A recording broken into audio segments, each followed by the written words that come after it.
Olá, mais uma vez aqui no programa falando de processo 365. Desta vez, para iniciar uma série de 3 vídeos sobre o artigo 903 do Código de Processo Civil. Esse artigo é inserido no contexto da alienação de bens no procedimento executivo. Alienação essa que pode ser por iniciativa do particular ou em leilão à asta pública que permanece no Código de Processo Civil.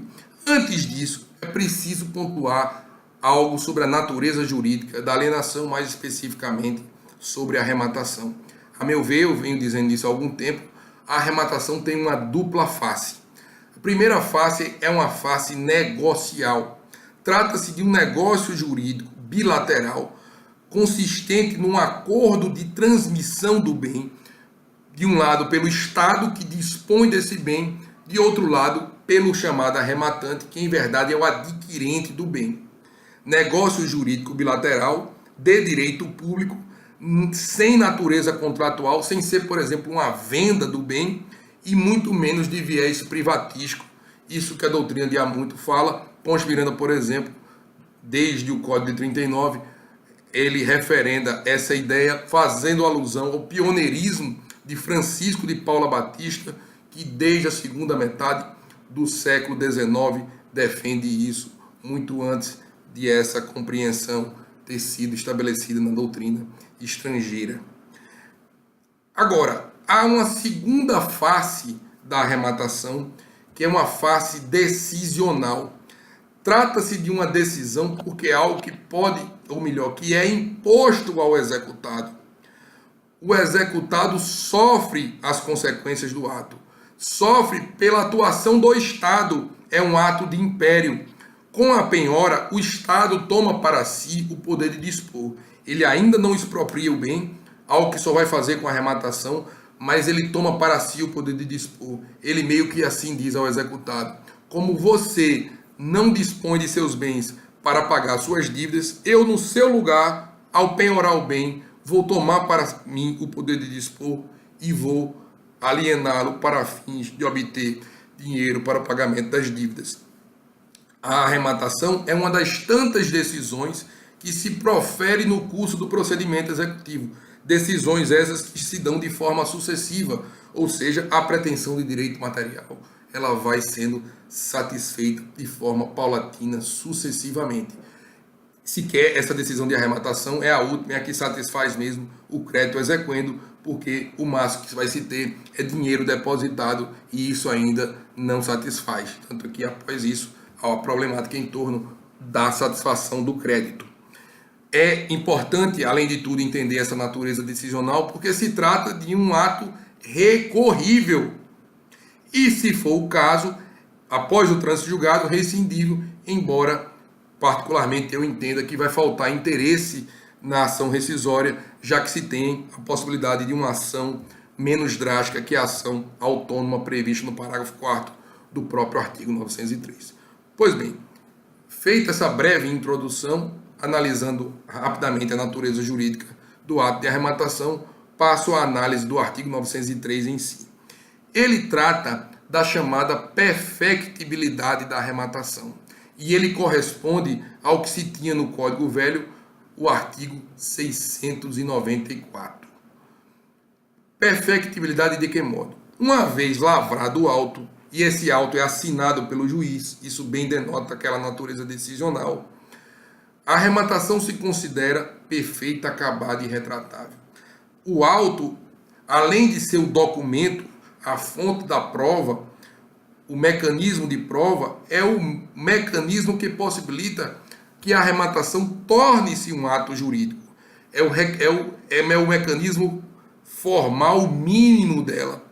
Corresponde ao que se dispõe o artigo 494. É o mecanismo de publicar a decisão para fins de torná-la existente, juridicamente existente. Então, uma vez lavrado o auto, a arrematação considera perfeita, acabada e retratável, ainda que venham ser julgados procedentes os embargos do executado. A diferença do caput do artigo 903 para o velho artigo 694, basicamente é formal, meramente formal.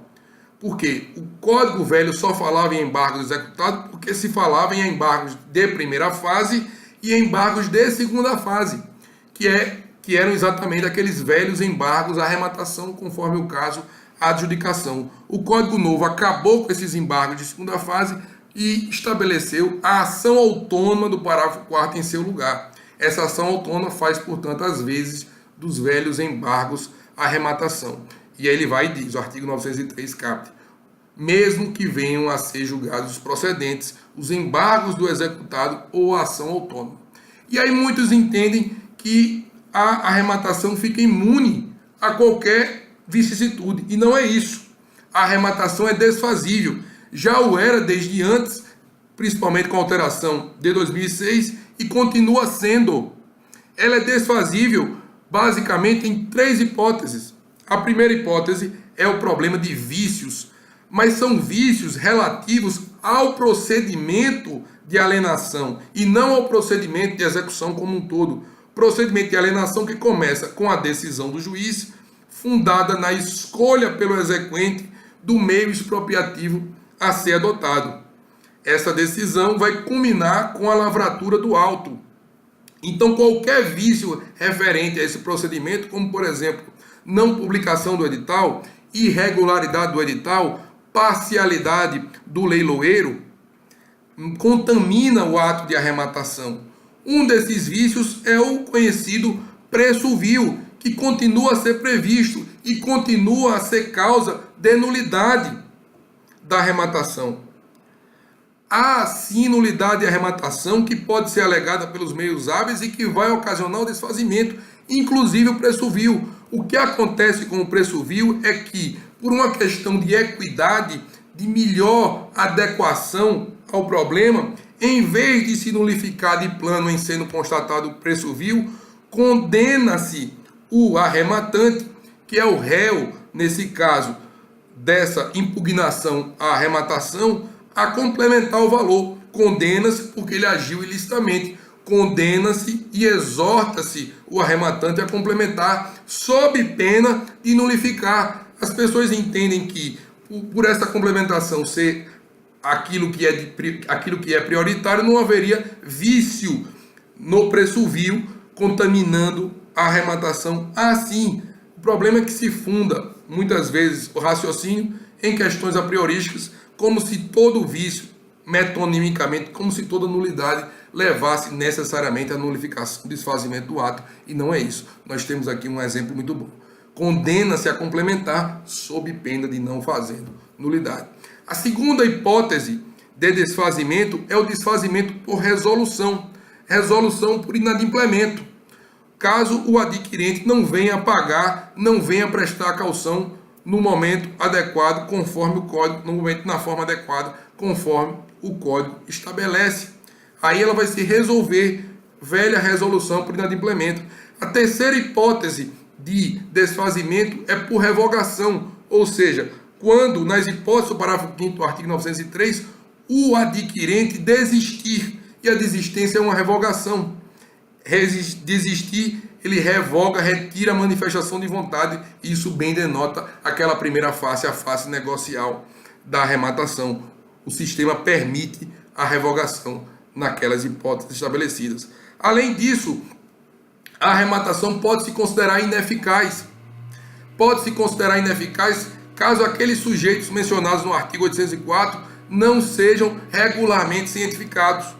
Como, por exemplo, a alienação, a execução que recai sobre o bem dado em promessa de compra e venda por dívidas do promitente vendedor é ineficaz ao promitente comprador se ele não for regularmente cientificado. Como será ineficaz ao usufrutuário se ele não for regularmente cientificado? Significa dizer que esses sujeitos, muitos deles, poderão, por um meio próprio, reaver o próprio bem, se for o caso. Não sempre vão reaver. No caso usufrutuário, por exemplo, ele não pode reaver, ele pode, na verdade, exercer o seu direito de preferência na aquisição. Caso não seja regularmente cientificado, ele vai poder exercer esse direito de preferência no outro meio, quando tomar ciência do ato de arrematação.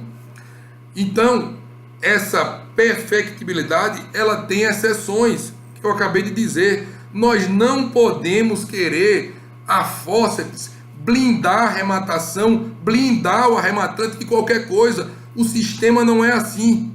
Nós não podemos tolerar a má-fé do arrematante, nós não podemos tolerar que a arrematação seja um locus propício para velhacarias. O sistema tem um remédio para isso e esse remédio precisa ser aplicado. Nós temos de entender, nós temos de estimular que a arrematação de bens em execução deve ser feita seguindo as cautelas de praxe. O interessado em arrematar tem de observar a certidão da matrícula do bem, tem de observar se o procedimento está sendo regularmente conduzido, se o edital preenche todos os seus pressupostos, se o bem pode ser ou não alienado, se ele tem ou não legitimidade para arrematar e, se for o caso, ele faz uso de um profissional habilitado, acima de tudo, de um advogado especialista na área. Temos de estimular isso e não blindar a arrematação de qualquer coisa. Me parece que isso é muito importante, que esse entendimento precisa ser enraizado na realidade forense brasileira.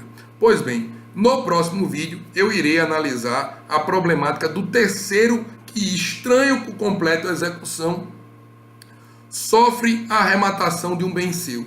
Esse terceiro que pode opor embargo de terceiro, como é que ele fica diante desse artigo 903. E no terceiro vídeo eu irei analisar o problema da ação autônoma do parágrafo 4º do artigo 903 e saber, além do prazo, além de tudo isso, além do momento em que se inicia a possibilidade dessa ação autônoma, se há ou não limites cognitivos a ela. Muito obrigado.